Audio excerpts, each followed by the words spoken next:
Big Yes. bubble. Yeah, everything. Yeah, there's that too. Well, good evening, everyone. We're about to begin our meeting, so on behalf of the Village of Cary and the Board of Zoning, Planning, and Appeals, I'd like to hereby call this meeting to order on Thursday, February the 13th, 2020, at approximately 7 PM. We have a quorum of members, and at this time, I'd like to ask Mr. Fitch to please call the roll. Graziano, I'm here. Kretschmer, Here. O'Loughlin, Here. Pippin, Jasper, Here. Corey, Here. Williams. Present. Thank you very much. Gentlemen, please join me in the Pledge of Allegiance to the flag. I pledge allegiance to the flag of the United States of America and to the republic for which it stands, one nation, under God, indivisible, with liberty and justice for all. Thanks, man. So, gentlemen, Mr. Simmons sends his regrets. He's actually got the flu tonight, and Mr. Fitch was kind enough to jump in and help us out once again, so thank you very much, Mr. Fitch. We appreciate it. So what we have before you, gentlemen, is just a couple of items that we need to go over as part of the new UDO. It includes Chapter 5 signs. There's a board review that relates to the 8th associate member, and there's some definitions that really relates to item number 5. And so, Mr. Fitch, again, our thanks for jumping in at the last moment. We appreciate it. And maybe you could take us through an overview, and we'll see where it takes us tonight. Sure. So what we have really is some housekeeping items on at least for the signs on the UDO that staff, myself and Brian have identified just over the last year or so as we've been, issuing permits, that kind of thing, questions that have come up and red lines we've made on our documents. So what we have on the signs, are a few items. I can just kind of go through them in brief, but Sure. There's a provision in the signs for a wall sign to be not less than 32 square feet, saying every sign can be at least 32 square feet, and then you can get bigger. It's 5%, actually, sign calculation is 5% of the wall area. And then if you didn't have this minimum, there's some signs that were only 20, 24 square feet, quite a bit smaller. So we wanted to bring that back in. That was in there previously.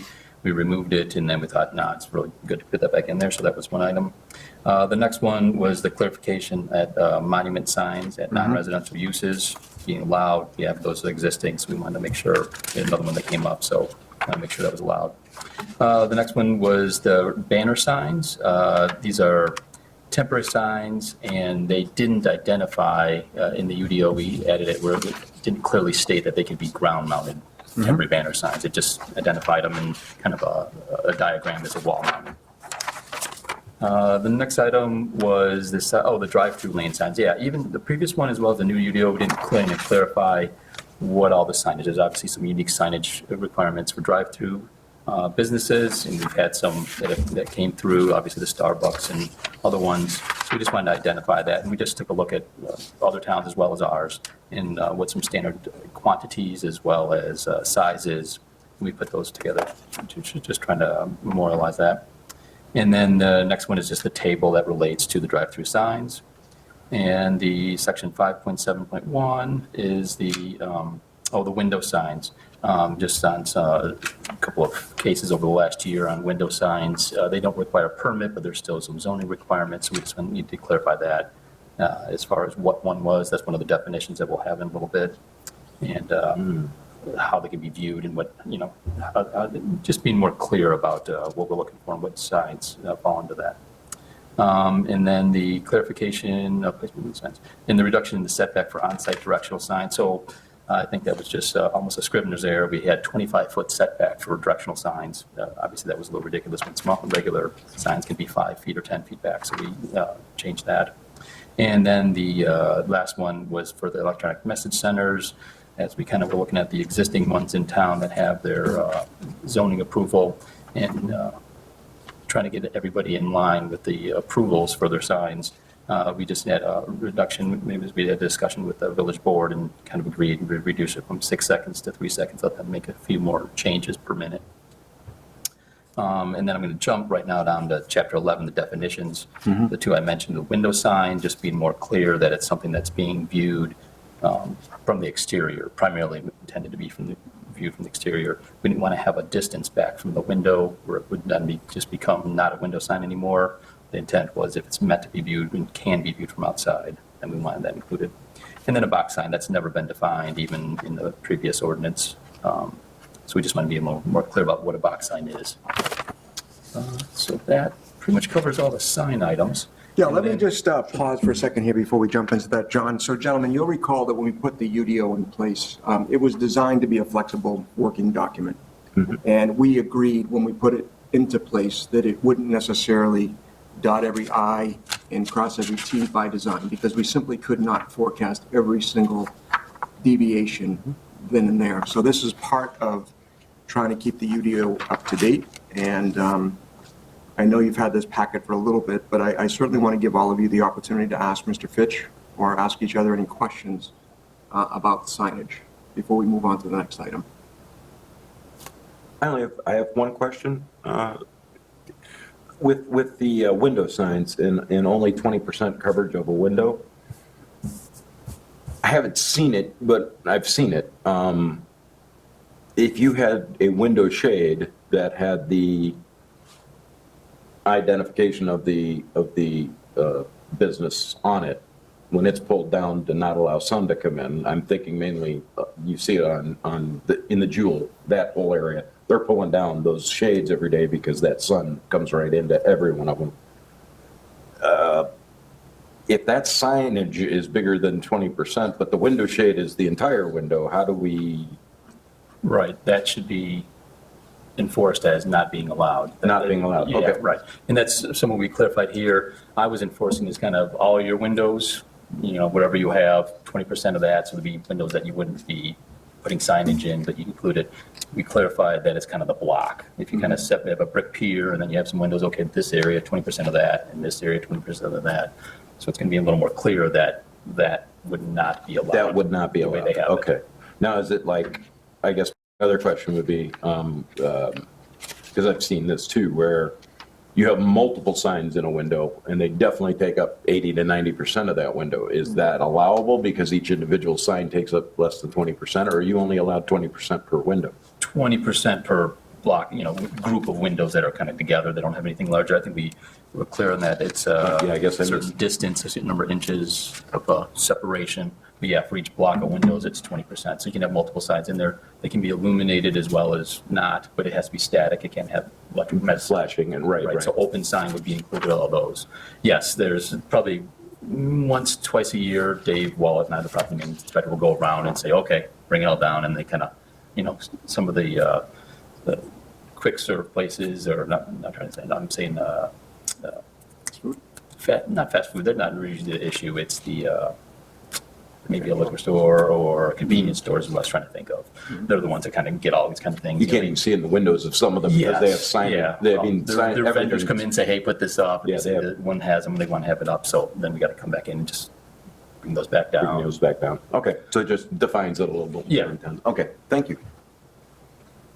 I got a problem with 5.3.1. The added wording is very confusing to me. Seems to be the reverse of what the explanation was. So wall signs are not required to be less than 30 square feet area. Right, so trying to indicate that you're always allowed to have at least 32 square feet. I thought, the way I read the write-up here, it seemed like you couldn't have anything less than 32 square feet. That's what I assumed. With Brian's summary. Where's Brian's summary? Well, in no instance can a sign be required to be less than 32 square feet. So without that extra sentence in there, if you do 5% of your wall area, you have a smaller tenant space, tenant width, you maybe only have 20 square feet or 24 square feet. Then Okay, but I'm still reading, in no instance can a wall sign be required to be less than 32 square feet. In other words, that's saying to me that 32 square feet is the minimum size that you could have. Oh, see, I'm reading that differently. Well, that's why I say it. I'm reading it as 32 feet is, anything bigger is, that's where you get questionable. Anything under, go for it.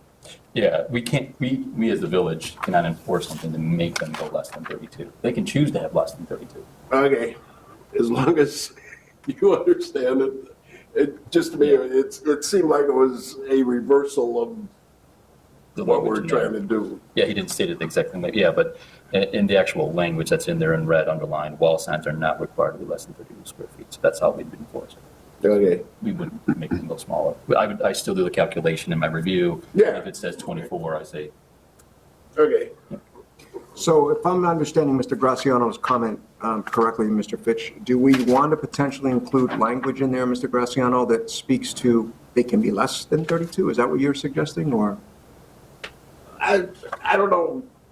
Like I said, when I read the staff analysis, to me it says, okay, because of the wall coverage and the size of the sign, we want it to be at least 32 square feet so you can read it. Yes. But in the explanation here, it's just saying that anything up to 72 square feet could be allowed, but if you want to come in with only 24, It's okay. that's fine, but we can't say no, 32 is too much. yeah, you could have the same width of a tenant space, a doctor goes in, or somebody, a lawyer, they just want their name on there, nothing else. They have a little tiny sign, and then somebody else comes in, they want as much as they can get, so they're always allowed that. Kind of like the animal doctor. But anyway, I'm still right along You can with read you that on from your It house, just, can't you? you know, it doesn't say how big it can get, but it says that we can't do anything about it if it's less than 32 feet. Square well, feet. it still says maximum of 72 square feet or 5%. Are you reading that in the code or in I'm the? reading that in attachment A. In attachment A, Okay, yeah. Wall signs may be a maximum of 72 square feet in area or may cover 5% of the building frontage on which sign is located, whichever is less.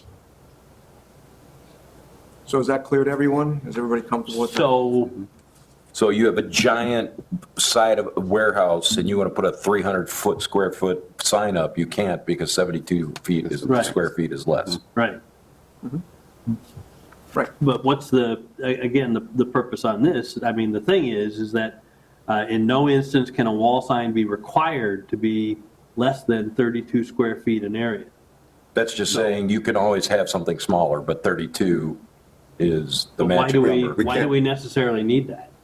Because if they do 5% of the tenant space, it's a narrower tenant space. If you do the calculation, 5% would give you only 20 square feet. Yeah. Then you can only have a 20 square foot sign. And we just felt that was pretty punitive. And, you say you're on one of the small tenant spaces next to Jewel or something like that, a little farther down, and you can't even see it from Route 14. Yeah. So it felt to be too restrictive.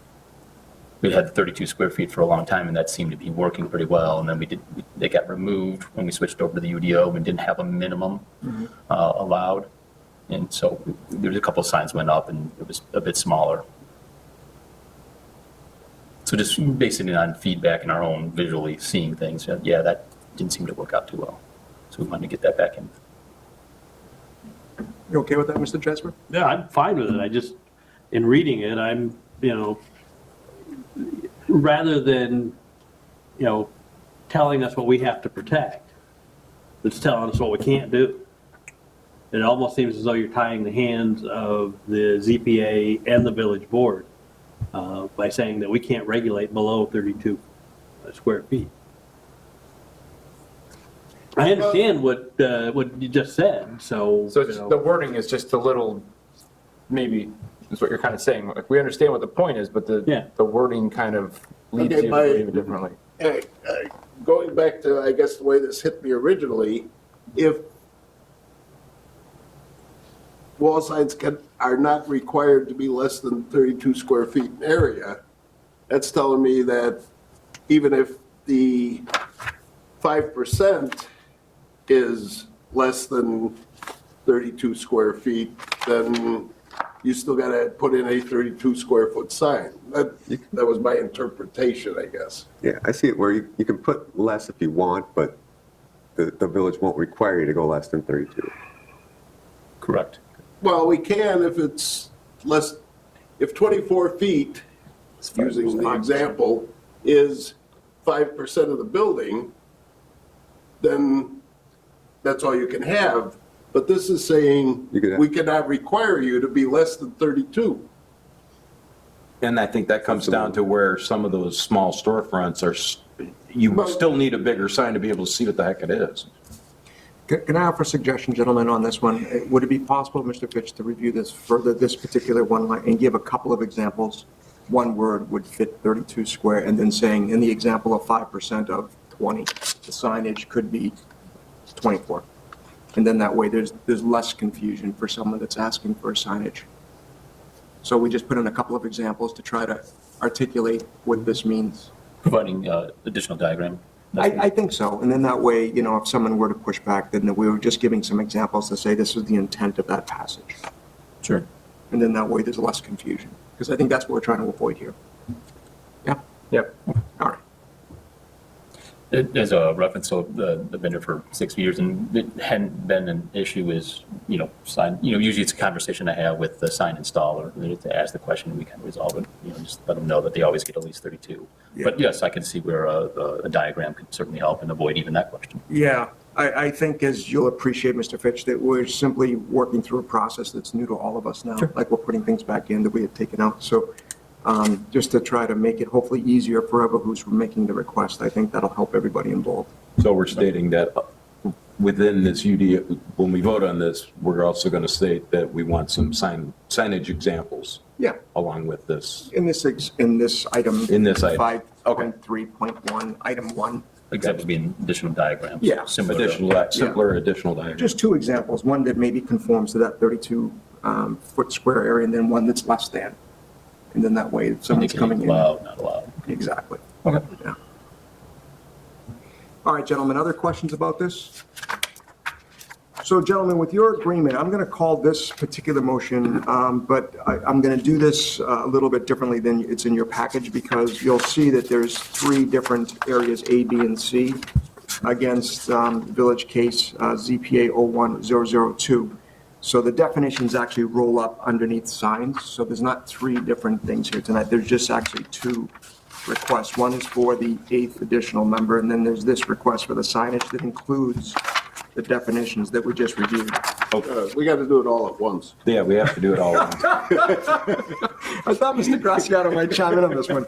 So. I was thinking the same. Don't we have to do this all at once since it's Well, A, B, and C? I was actually talking to Mr. Simmons, and I said, I actually had a gentleman's bet with him, and I was like, who's going to take me up on this one? It's me that's saying we should call them all at the same time, but because this second one is unique, I think it's in our best interest personally, on this particular example, to do them separately, but as always, Mr. You Graziano- realize I'm just yanking your chain. Yes, you are. As only you can, Mr. Graziano. But 2 separate motions. I think so, but I want to make sure that's comfortable with the gentleman, because it's actually been yours truly, Mr. Fitch, that's been pushing for us to make one motion for our applications that are being requested. But in this example, I think it's in our best interest to do this. So unless there's any objection, I'm going to call the first case related to signage and the definitions, if that's okay with everyone. Okay, so the chair will entertain a motion to recommend to the Village Board of Trustees approval of a text amendment to Chapter 5, Signs, and Chapter 11, Definitions of the Village of Cary Unified Development Ordinance. So moved. Second. With the stipulation that additional pictorial Diagrams. diagrams, Of whatever. signage. for From 30 Section 5.3.1, Wall Signs, item number 1. Yep, Okay, agreed? the motion agrees. Okay. Okay, and do we have a second there? Yes. Whoever made the second, thank you very much. Okay, Mr. Fitch, would you call the roll? Graziano, Yes. Kretschmar, Yes. O'Loughlin, Yes. Jasper, Yes. Curry, Yes. Williams. Yes. All right, Mr. Fitch, so you have a positive recommendation for this, and again, our thanks for your assistance in leading us through this. So gentlemen, on this next one, Stay in touch with Mr. Simmons on when it'll come in front of it the. comes back from the flu. This next one is important, and, I actually came here to a board meeting just by way of background several weeks ago, and I was explaining to our elected officials that we actually did, a review of the past 5 years. And I recognize that everybody sitting at this dais all has other responsibilities, but what we were able to show our village is that in the past 5 years, about 70% of the time, we are not able to gather 7 members. And some of you might remember there was one time, not too distant past, where we couldn't even conduct a forum. So the idea behind this next request is rather simple, is that we would have an 8th member that would always sit on our meetings. In the example of tonight, if someone wasn't here, they would be able to vote on a request. The other thing that I can tell you, though, just by way of background, since we've been doing all the research, is that the eighth member, by way of state law, could not vote on a variance, cannot, that's the requirement. And two, they could not make up a quorum. So that's something we all need to be aware of. So whoever this eighth member turns out to be, if we were to pass this, if we had three members and the eighth associate member was here tonight, they could not make up the requisite quorum number. We still would need four, and it would have to be, four of us. It could not be the eighth member. So Mr. Fitch will take you through this, but this was with the assistance of counsel that we learned these things, Mr. O'Laughlin. I, too, was not aware of these items until we started digging into the facts. Yeah, I guess that's where my question is coming up then. Why are we considering even having an eighth member if they can't make quorum, they can't vote on, that doesn't make sense to me then. Yeah, so this is why I wanted to bring this to your attention first, is that my view, this is just my personal view, is that I think we as the ZPA always want to give our elected officials a full-throated view, a balanced view as best we can of a petition. So the more voices that are sitting around the table, I think, gives a better view. So like I know, Mr. O'Laughlin, that over many years now, at least 70% of the time in the past 5 years, there's not been 7 of us seated here. And therefore, sometimes it gets passed, and sometimes it doesn't. And if it doesn't get passed a certain way, sometimes that requires a supermajority on the elected officials' part. That's up to them to decide how they want to handle those things. But if there was 4 of us sitting here tonight, as an example, and it was a request for a variance, like I know, that you need 4 positive votes for variance to pass. That's the state law. And the new 8th member could not vote on that. Well, that's my point, Right. though, is that it wouldn't matter even if they were Right. sitting in, they could take part in the discussion, but the reality is they couldn't vote on our variances, so. That's correct. So that's something we learned, and that's why I want to be transparent about this. This is something we learned from council along the way. And also, they couldn't be part of a quorum. On the other hand, part of this view is a very significant one, which is when you look at the cases that become before us, sometimes there's 6 of us here, 5 of us here, whatever the circumstances. They're not always variance related. They could be map related. They could be text amendment related. They could be conditional use related, whatever the circumstances are. So that's when I think you want, at least to try as best we can, to have 7 voices available to us, to give our elected officials the opportunity to say, we've heard from 7 people, here's their view, whatever the view is. So there's certainly going to be the one-offs that says, hey, they can't vote on the variance, they can't make up the quorum. That's just the way it is. Well, That's the law.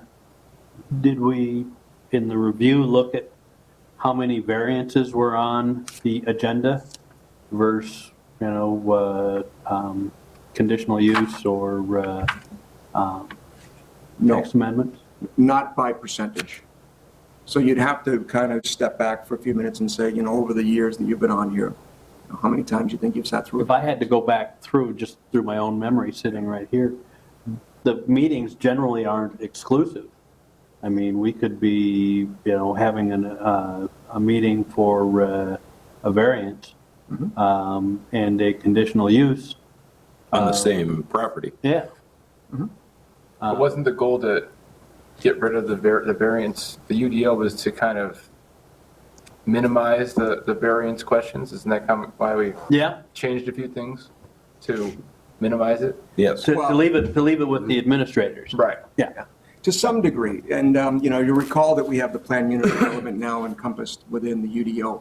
And the whole process has changed. And Mr. Fitch, you're welcome to jump in because this gets, it's new for all of us. But the idea is the petitioner would come forward to the elected officials first. Here's my idea, before they got into spending their money.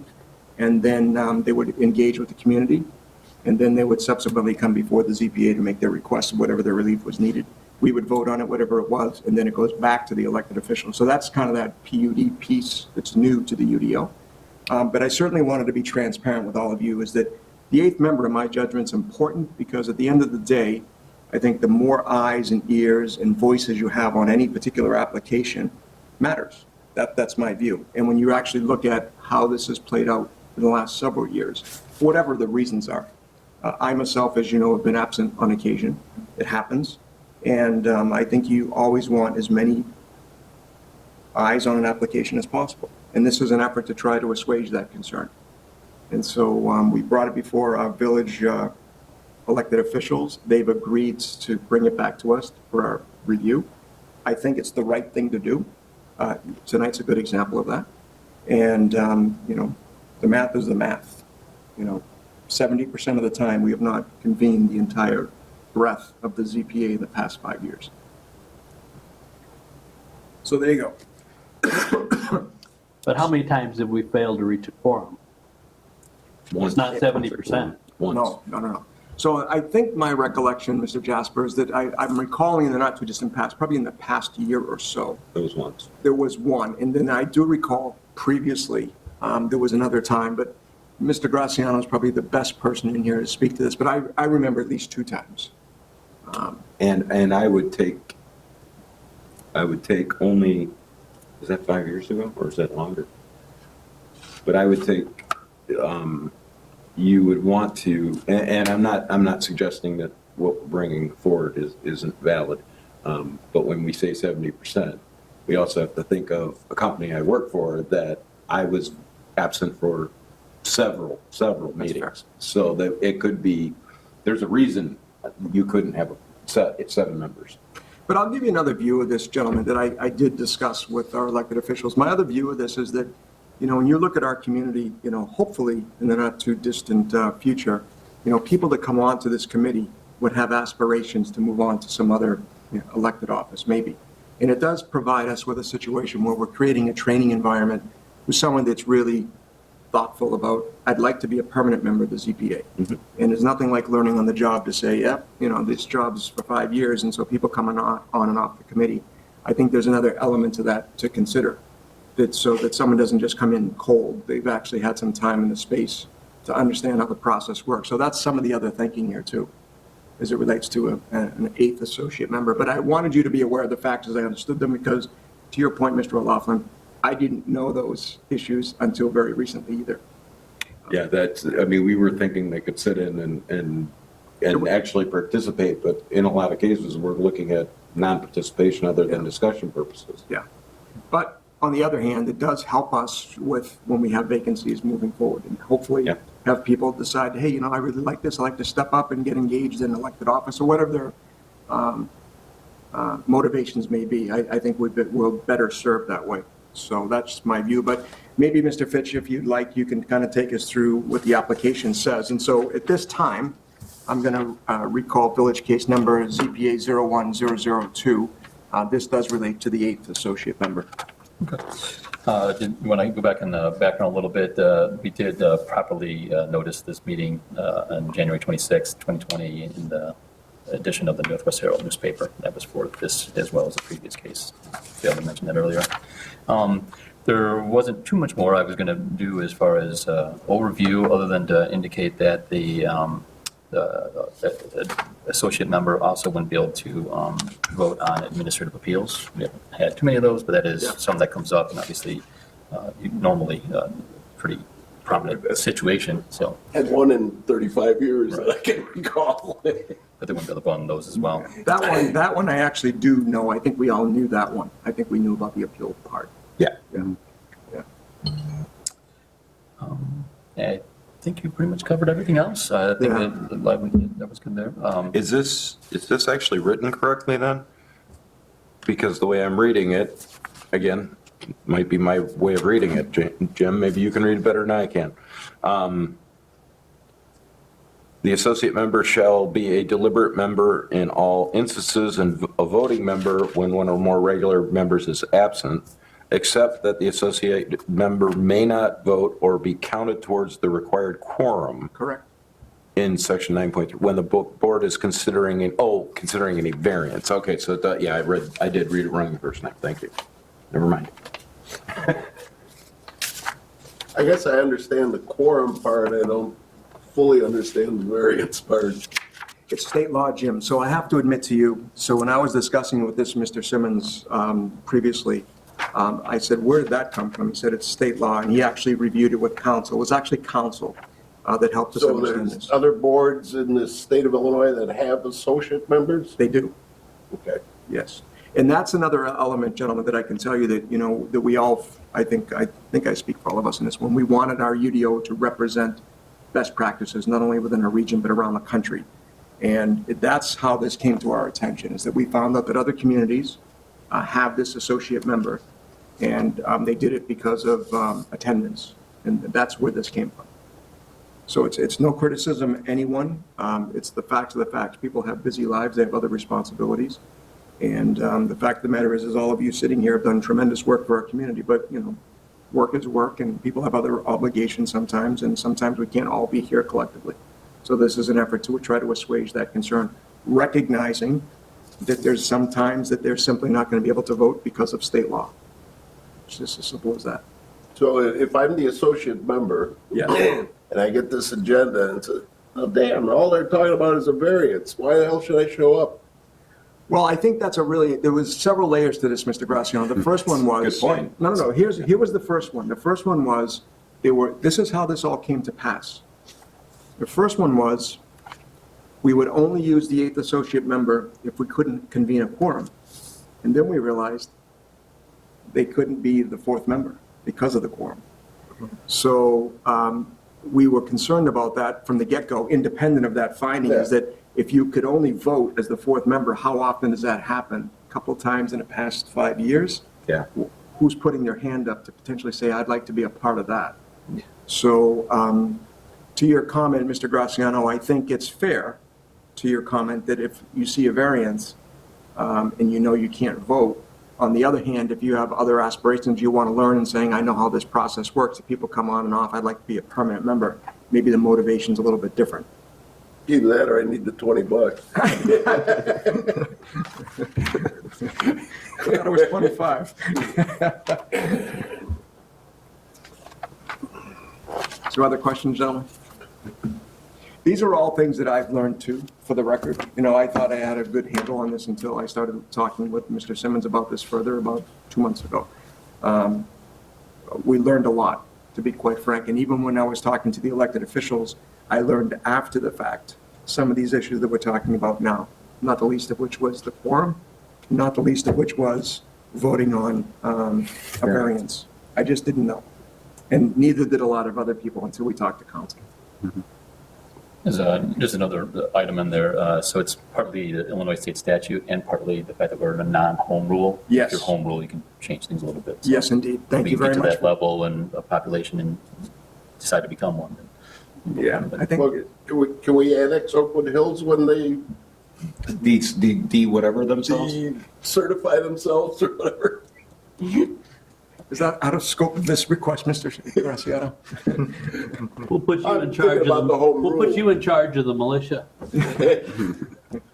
Then we'd get the home rule. That's it. So Has home rule gone up? 25,000, is that the number? 25. Yeah. So gentlemen, I think you have the essence of it. So before I call the motion, do you have other questions about this that you'd like to review? Questions, comments, concerns? No. All right. So at this time, the chair will entertain a motion to recommend to the Village Board of Trustees approval of a text amendment to Chapter 9, Board Review of the Village of Cary Unified Development Ordinance. So moved. Second. Any additional discussion, gentlemen? All right, Mr. Fitch, would you please call the roll? Graziano, Yes. Kretschmer, Yes. O'Laughlin, Yes. Jasper, Yes. Corey, Yes. Williams. Yes. Well, thank you very much, gentlemen. I think that's a good, positive step in the right direction. And Mr. Fitch, if you take that back with our thanks to Mr. Simmons and also to our elected officials for their support. Ultimately, they still have to approve this, gentlemen. Has the mayor or anybody identified potential candidates? Not that I'm aware of at this time. The way we did this last time, gentlemen, as you recall, is that I think we put something in the newsletter and there was something on the website that says that we are interested, and then people came forward. I know there's some of you That's how we ended here. up with these two, though. Yeah. Still here. Right, Scott? So I think that's probably the way we'll do it. And the way this worked out the last time is the mayor, one of our elected officials, and yours truly, we interviewed the candidates. And we ended up with three strong candidates. And there was more than three that applied. And I think it's been a good outcome for us. And I think the process, yielded a good result. And Anytime you can get more feedback from the public, it's good. So Yeah. yeah, I agree. Another voice is It's always good to have. Yeah, I mean, I think the other voice is good, and I think, to your point, and hopefully they show up for every meeting to get the, like, on-the-job training, basically, for when one of us does move on and they can take the spot. And assuming this all goes the way we hope it will go, that the village approves this, is that I'll be reaching out to one of you to say, would you mind acting as a mentor as we did when the other three gentlemen came on to try to help them, kind of navigate the terrain, because it's going to be a little bit new for all of us. Yeah. So I don't know who that person will be, Mr. O'Laughlin, but hopefully someone, Did I that's just very get voluntold? I think I just got voluntold there. We'll see how that plays out. We'll see. Someone may want to put their hand up, right? Someone may want to put their hand up. So, all right, so gentlemen, you know now that we're using this new 7 PM as our start time. And my understanding at the moment is that, to the best of my knowledge today, there is no meeting pending for March yet. There's no applications that I'm aware of. But so we're kind of going into this once-a-month cycle. And remember, the reason why we're able to do this now is that there's flexibility in the new UDO that gives the Director of Community Development flexibility when the applications come in, which I think is a great step in the right direction. Yeah. So I'll just close, gentlemen, before I ask for an adjournment, is to say thank you to each of you. You may not know this, but you're making a material difference for this place we call home here. So thank you very, very much for your great work, for your service. It matters. And there's a lot of people that would be transparent to many people that you actually know that you've helped along the way, not the least of which has been down the street here. We have a new park that began back in 2008 that apparently, 1994, actually. is that when that began? All right, we're getting an award for it, so there you go. Well, you're not. I am, but. Yeah, well, you got the point now. Yeah. So sometimes progress is not as quick as we like, but we get there. We get this. So, all right. So, Mr. Fitch, thank you again for stepping in. Have to. Yeah. And we'll wish you continued success. Yeah. So, gentlemen, before we close, anything else on your mind that you'd like to discuss? No? All right, the chair will entertain a motion to adjourn. You got it. Second. Meeting adjourned. All right. Thank you. Thank you.